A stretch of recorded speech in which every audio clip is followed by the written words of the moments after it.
รยากาศฝนตกครับนี่ฝนตกแต่เสาเลยเด็กๆคาดว่าจะลื่นโดนเยอะนี่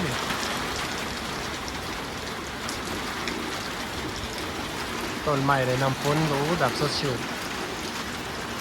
ดีใจครับแล้ว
บ้านเน้นตกบ่ครับ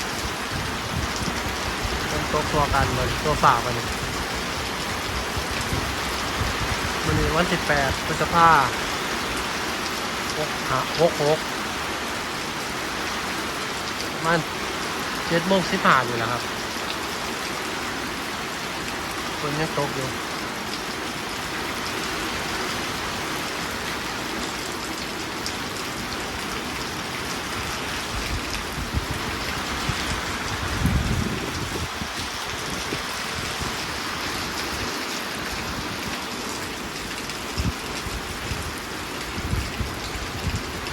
ฝากบรรยากาศฝนตกไปแค่นี้นะครับฝากติดตามช่องเลยเด้อครับฝากกดไลค์กดแชร์กด Subscribe เพื่อเป็นกำลังใจด้วยครับทุกคนใหม่คลิปหน้าขอบคุณครับ